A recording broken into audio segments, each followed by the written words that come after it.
I would very much like to introduce Dr. Bryan Sexton. Bryan is a psychologist, an associate professor. I've had the pleasure of working with him for the last year and a half, 2 years. He's a member of the Department of Psychiatry at Duke University. He's also director of the Patient Safety Center at Duke University. He has captured the wisdom of frontline caregivers through rigorous assessments of safety culture and teamwork. His research instruments have been used around the world in 2,500 hospitals in 20 countries. He has studied teamwork and safety practices in high-risk environments such as commercial aviation cockpit, the operating room, intensive care units, and he has received funding from NASA, RWJRCT, Robert Wood Johnson, and many other foundations. So please join me in warmly welcoming Dr. Bryan Sexton to this talk.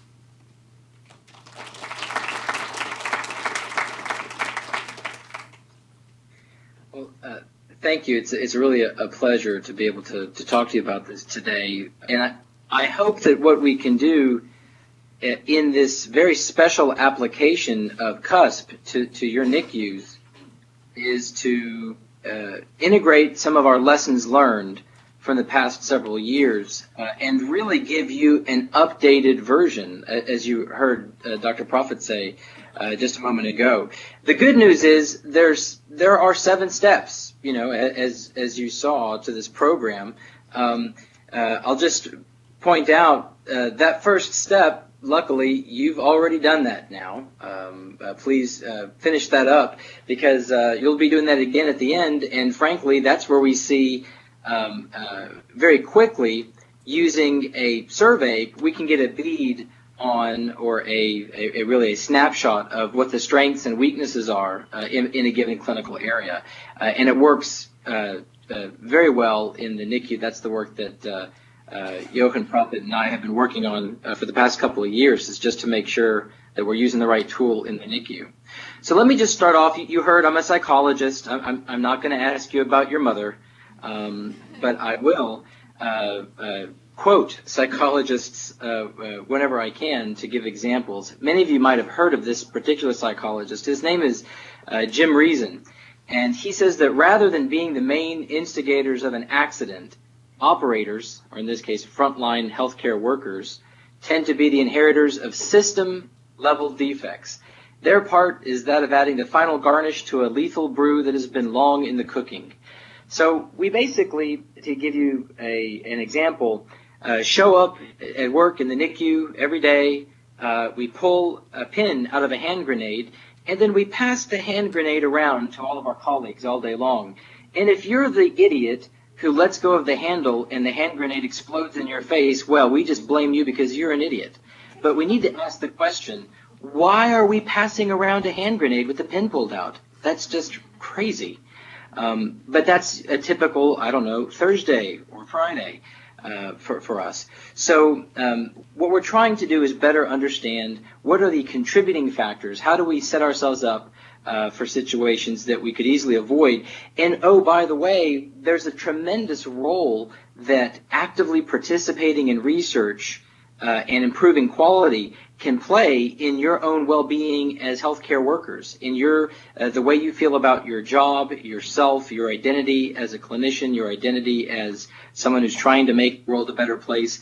If you do quality improvement correctly, it's very rewarding. If you do it too fast, if you do it too much, you're going to do damage. And we've actually seen that quality improvement, if you go too fast or too intensely, can cause harm. And so when we say CUSP 2.0, this is really what we're talking about. How do we pace the change appropriately? Thank goodness there's a lot that we know about this that we'd like to be able to share with you. So let me give you an acronym. This is a fun acronym. This is, I don't know if anyone has ever heard of CFIT accidents or CFIT. It's the most common type of commercial aviation accident. 44% of all commercial aviation accidents are called CFIT accidents. And just to give you a little sense of confidence the next time you step onto an airplane, The CFIT category stands for controlled flight into terrain. Or to say it another way, you flew the plane into a mountain. It was a perfectly good airplane, and now it's a big pile of bent metal. Why is it that we have such a high percentage of our accidents that are controlled flight into terrain? The plane was fine. The crew was healthy. For some reason, we ended up in an accident. Well, we learned back, quite a while ago, a United DC-9 crashed. It was on its way from Denver to Portland, Oregon. And I don't know if you can make it out in the quality of the picture here, but usually when a plane crashes, there's a lot of carbon scoring and evidence of smoke and fire and flame and soot. You don't see a lot of charred surroundings there, because when this particular plane crashed, there was no fuel left on the plane. They literally ran out of gas.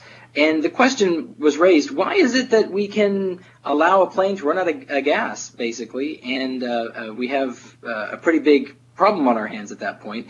And when you look at the black box recording or the cockpit voice recorder, you learn, well, you've got a first officer who's trying to say in an indirect way to the captain, maybe we want to inquire about priority landing status.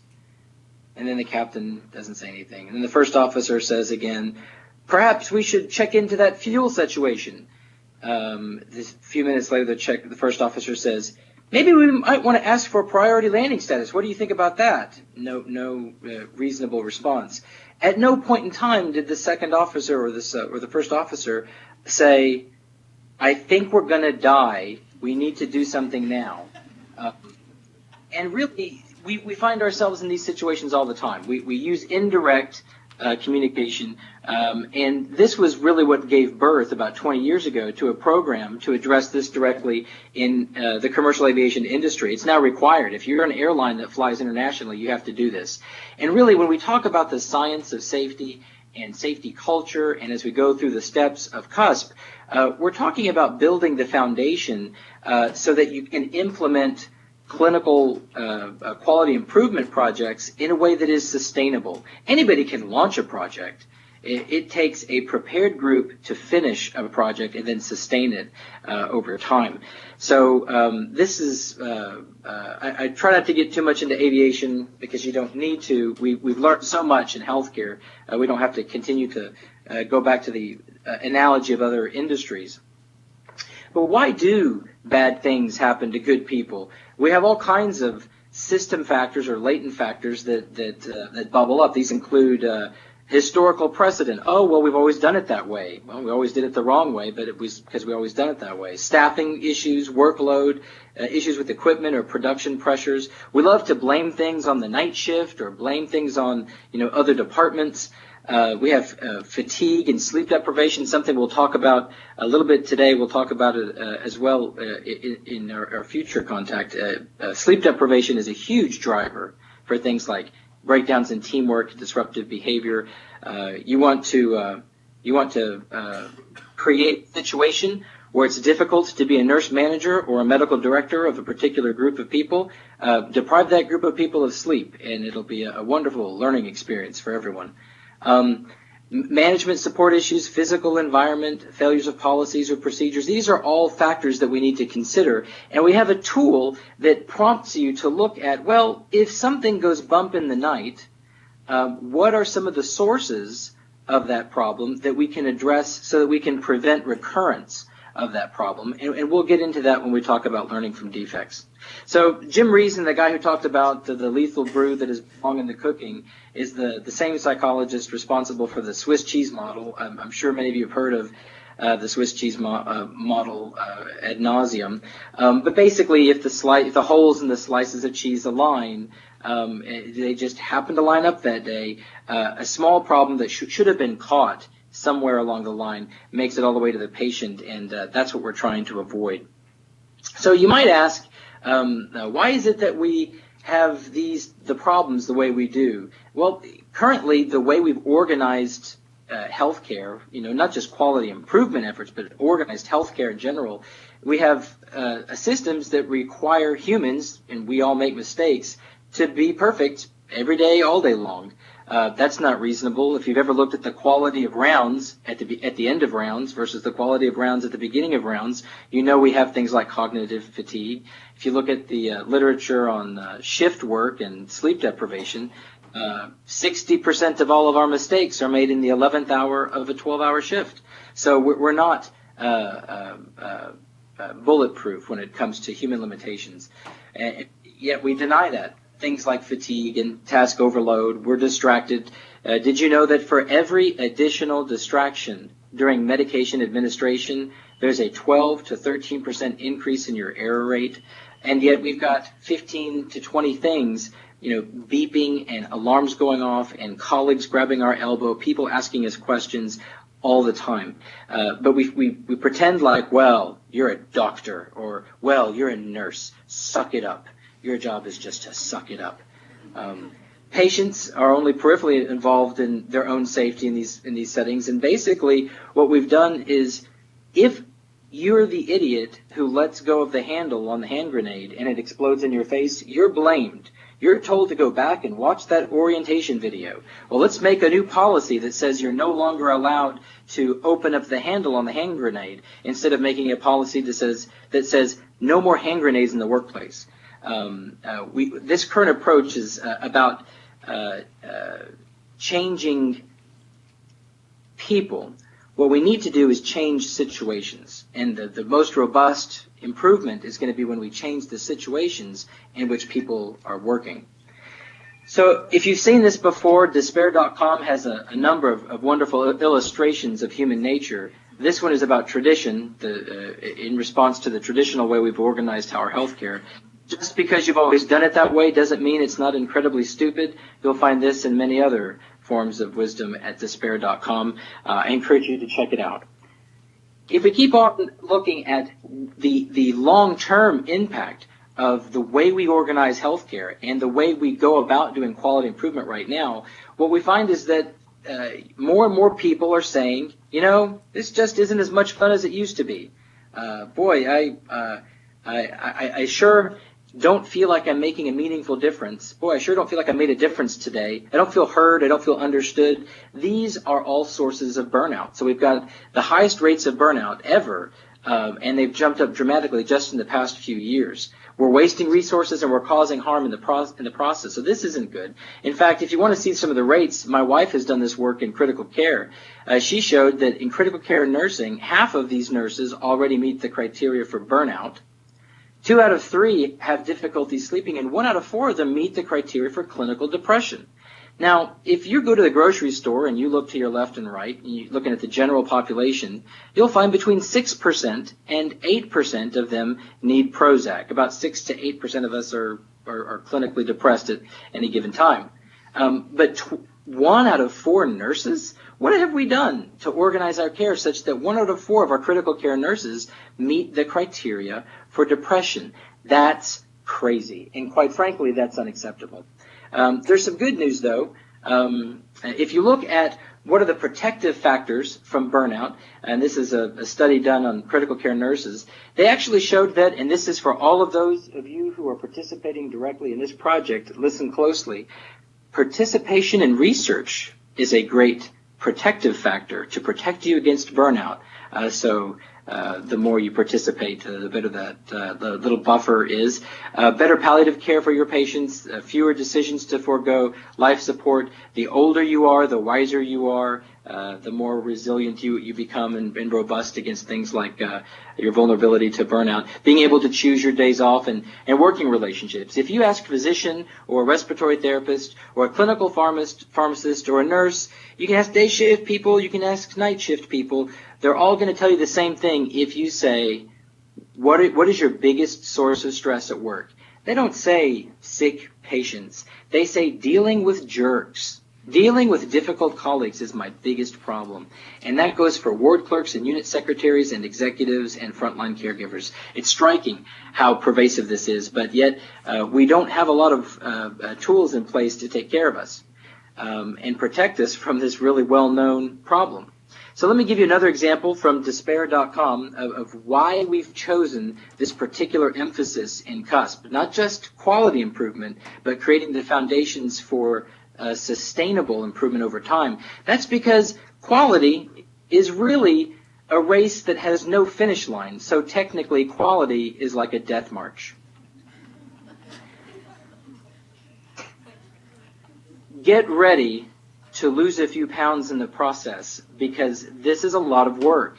And frankly, if you frame it the right way and you go about it the right way, it can give you energy. It can be very rewarding to see your sense of purpose and meaning at work reignited, your sense of calling, your sense of making a difference, feeling heard, feeling understood.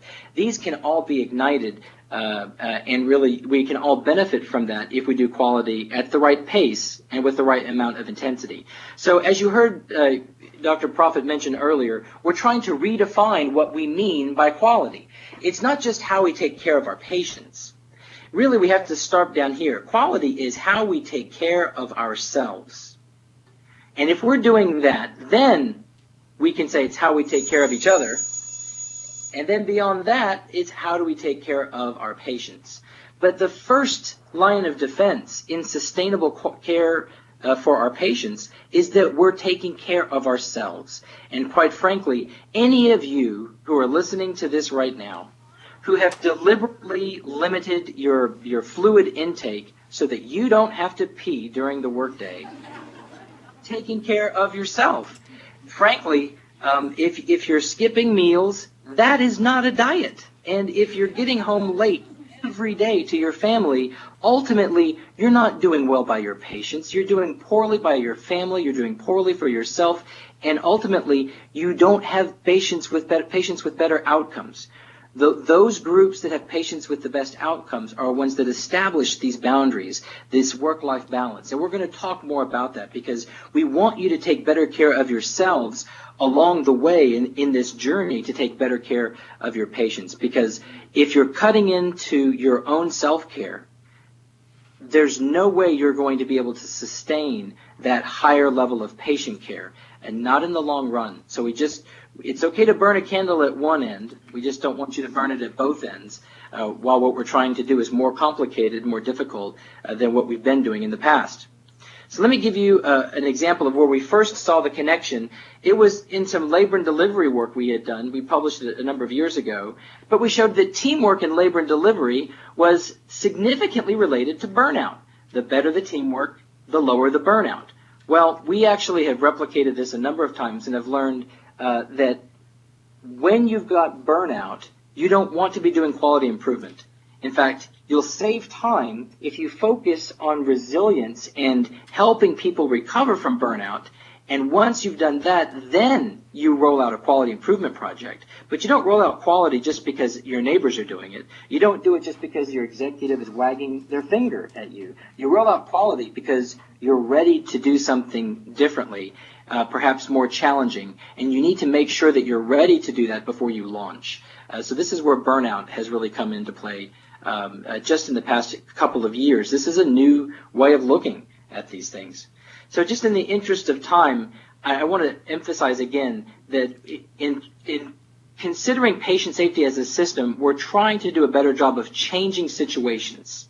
Because changing situations is more effective than trying to change human nature. We're all going to forget things. We're all going to make mistakes. We're all going to be so tired that we fail to realize just how tired we are. It's like when you go to a party and there's somebody drunk at the party and they say, well, I drive good when I'm drunk. We all do this. I'm fine when I'm tired. I'm fine. And frankly, sleep deprivation, when you're doing functional magnetic resonance imaging studies, sleep deprivation looks a lot like intoxication. It's amazing just how that system works. These systems that we're trying to improve, these defects that we're trying to reduce, they're expensive, they're preventable, and frankly, we have to make sure that we're ready to do this with resources that are available to us. And it's important that we make a distinction between adopting somebody else's idea of what perfection is, and we have to really compare it against what's possible given local resource restrictions. So Teddy Roosevelt said, you have to do what you can with what you have where you are. And we can't wait for a new FTE. We can't wait for healthcare reform. We can't wait for the economy to recover. We have to do what's possible with what we have right now where we are. And that's really where these safety culture surveys come in so handy. I'm so glad that you started that process today during the webinar. Let me just say briefly that the most important thing for you to worry about at this point in the process is your response rate. So let me just say, we've all seen people who throw surveys away. We've all seen people who love to fill out surveys. Let me just explain to you what the risk is if you do this incorrectly. Most people will say, well, I've done survey studies before, and we've done 30% response rates, which is completely normal in healthcare. You know what? Completely typical does not mean it's acceptable. In fact, if you look at the first 30% of people who turn in surveys, or the first 30% of people who do anything, we all know they're kind of a strange group of people. That first 30% is made up of two buckets of individuals. One bucket of the first 30% of responders to surveys are the Pollyannas, the people who say, oh, do I like my team? Agree strongly. Do I like my manager? Agree strongly. Do I like chicken? Agree strongly. I like dogs. I like sunny days. And they agree with everything. Those Pollyannas are going to misrepresent what's going on in your NICU. Now, there's another bucket at work, and you've met these people too. They're your negative Nates. And the negative Nates, they're the ones that say, surveys, now's my chance to really vent and let these jerks think. And they say, how do I like my teams? Disagree. Can I speak up? Oh, no. What do I think of my manager? Idiot. So they're... Disagree.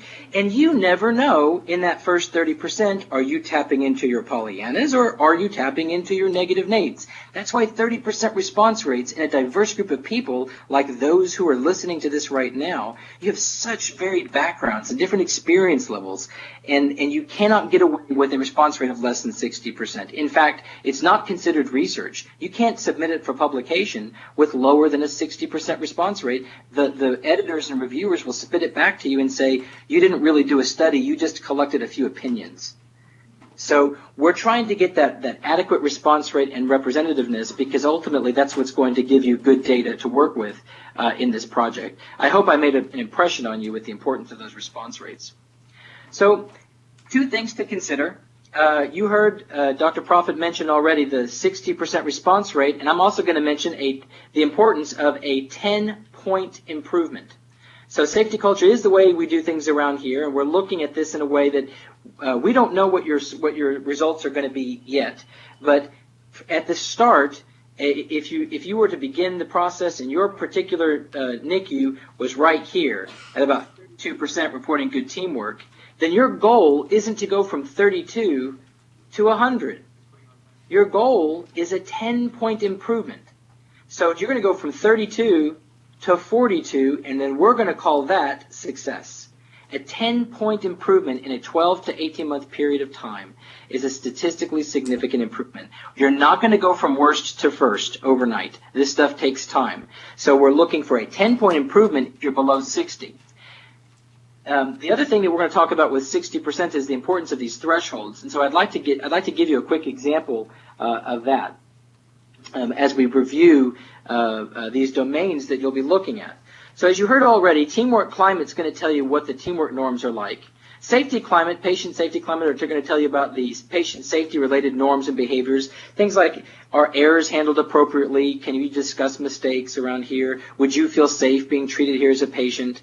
Those are the norms of safety around patient safety in your NICU. The supporting domains are stress recognition. That's a really fun one. We'll talk about that one later. But essentially it's, are you tuned into threats to safety and quality? Things like fatigue and work overload and new technology, a new manager. Hell, why don't we move into a new building? Those are all things that cause. And basically, if you're tuned into those things as sources of stress, as sources of threats to safety and quality, sources of risks, you're going to manage them better. So one of the things that we're looking at in your culture is how tuned in are you to those threats to safety and quality. We'll talk more about that, though, as we go on. I've already said a little bit about resilience. The good news is we're measuring this now. So in addition to knowing your underlying teamwork norms and safety norms, we're going to look at your resilience to give us a sense of, well, how quickly can we move with the CUSP intervention, and how much can we do at one time? So pace and intensity is going to be determined by what you say about the resilience items. Now, if you want to get more information about the questionnaire background, we've got over 75 publications on it now. A recent one that reviewed for contemporary critical care tells you about the survey, the domains, the validity, and that's a nice review if you want to get it. It's from October 2009. It's still a pretty current summary of the literature. But I want to leave you today with a brief demonstration of how the data, how your clinical outcomes in your NICU can relate back to your cultural norms in your NICU. And so to demonstrate this, I'm going to need a couple of slides. First, let me just say, in the state of Michigan, we reduced bloodstream infections, 66%. That's really exciting. It was a $500,000 grant, but we saved Blue Cross and Blue Shield in Michigan $93 million. That's kind of a big deal. You can start to show there's a return on investment in quality when you do it the right way. We also know that there were ICUs in Michigan that didn't get better. And the fact that they started off with a problem with bloodstream infections and they didn't get significantly better, in fact, their lack of improvement was masked by the improvement of other ICUs that did quite well. And so we want to make sure, if you're starting off with a problem, that we address it at a pace and intensity that you can be successful with. So let me just show you, when we did this as an intervention, as a randomized clinical trial, we found that the intervention group, we took 45 ICUs, and we split them up into a group of 22 and 23. We gave the first intervention group the intervention, and lo and behold, from baseline to time 2, there was a significant reduction in bloodstream infections in our group. And then when we watched them for another 9-month period, they kept their rates down. Then the control group, we actually monitored them during the first period. They did not get significantly better during that baseline to time 2, but they did when we gave the control group the intervention from baseline to time 3. The control group even got better. So we were able to show that you can sustain this improvement with the intervention group 1. And with intervention group 2, we were able to show that you can cause it, and then in a separate group, cause it again. So we can apply causality using a case crossover design like this. At the time, we thought we were really clever, but we really screwed up a lot of things and made some new lessons learned in that study as well. So you can do this. You can show some remarkable changes, but I want to give you a threshold to think about, and this goes back to what you heard Dr. Profit mention in terms of the 60% threshold. Now, in public health, we have this thing called herd immunity. And herd immunity is essentially if you have a herd of cows, for example, or zebras here, and you want to inoculate them against a virus or a disease, you don't have to inoculate 100%. Depending on the outcome you're looking at, sometimes 98% of the herd being immunized results in 100% of them being actually immune from the disease. Other times, depending on the virus that you're looking at, it could be 65%, it could be 70%, it could be 60%. We actually found a herd immunity level when it comes to safety culture, in particular teamwork climate and safety climate. We found a herd immunity level of 60%. If you've got 60% reporting good teamwork, that is a relatively safe place to be. You can probably worry about other things if at least 60% are talking about good teamwork and good safety norms. But once you fall below 60, all bets are off.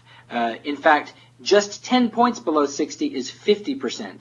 And we've all known people who, when they get tired, they do and say things they shouldn't. We've all known people who will come into the NICU and do and say things that are inappropriate. We've all worked with jerks before. That's okay. That's part of life. But you can be a jerk in a NICU with a 50% teamwork score. Only 50% of them say that teamwork is going well. So as a jerk, you can go in there and get away with being a jerk half the time. And if you're tired and cranky, who doesn't want to be a jerk if you can get away with it half the time?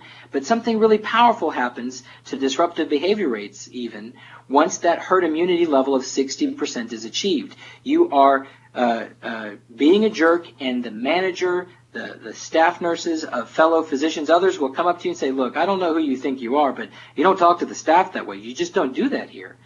You get pushback at 60%, but you don't at 50%. So one way that I want to demonstrate that is with disruptive behaviors. The other way, given what you're doing in your CUSP project, is that when we went and looked at our 45 NICUs that were part of this Robert Wood Johnson project, there were 12 NICUs that actually had 80% or more reporting good teamwork. 4 out of 5 people or more reporting good teamwork in those top 12 NICUs. The bottom 12 NICUs had less than 60% reporting good teamwork. And if you look at their baseline bloodstream infection rates for those poor teamwork units, they had 4 bloodstream infections per 1,000 central line days.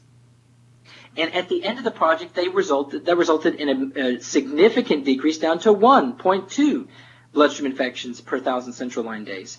But if you compare them to the top performing ICUs, their baseline bloodstream infection rate was lower than what it was for the intervention group when they were done here on these low 12 ICUs.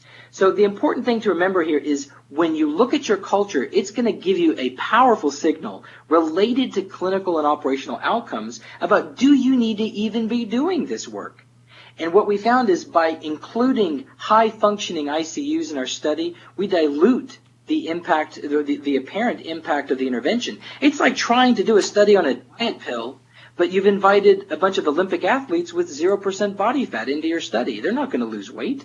So it's going to make it look like it was unsuccessful. There are so many things that you can do with your culture data. It's going to tell you about how quickly you should move on things. Where are you going to run into problems? Do you have problems with your teamwork around speaking up or around conflict resolution? Or is it around physician-nurse dynamics? Is it about asking questions to clarify ambiguities? What is it about teamwork?